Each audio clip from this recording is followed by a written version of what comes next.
الطاف حسین حالی اردو نثر کے فروغ میں حالی کا بہت بڑا حصہ ہے۔ مجالس النساء سے ان کی شہرت کا آغاز نثر نگار کی حیثیت سے ہوا۔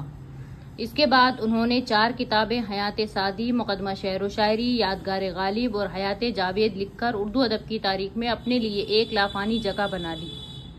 حالی کی تصنیف صرف اپنے مواد کے ہی اعتبار سے اہم نہیں ہے، بلکہ اسے پیش کرنے کے لیے جو علمی و سائنسی اسلوب اختیار کیا گیا ہے وہ نثر نگاری کا بہترین نمونہ قرار دیا جا سکتا ہے۔ حالی کا اسلوب سادہ، ربا اور سلیس ہے۔ ان کے مزاج کی سادگی اور متانت کا اثر ان کی تحریروں میں جھلکتا ہے۔ بقول عبدالحق، حالی کے متین اور سنجیدہ نثر و تنقید نے اردو ادب میں بہت اضافہ کیا ہے، جس کا اقرار و اعتراف ہر صاف دل کر رہا ہے۔ نثر کی سادگی کے ساتھ ساتھ ان کی زبان میں لوچ بھی ہے۔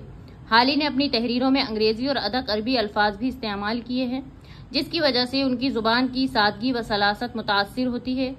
ان کے اسلوب میں چاشنی کی کمی اور ناہمواری بھی ہے، جس کی وجہ یہ ہے کہ وہ اپنے نقطۂ نظر کو واضح کرنے کے لیے نہایت وضاحت، سنجیدگی اور متانت سے بھرپور لب و لہجہ اختیار کرتے ہیں۔ یہ صحیح بھی ہے کہ اگر حالی نے اپنے علمی و سائنسی نثر کا نمونہ پیش نہ کیا ہوتا تو شاید اردو نثر سنجیدہ ٹھوس حقائق کو پیش کرنے کی صلاحیت سے محروم رہتی۔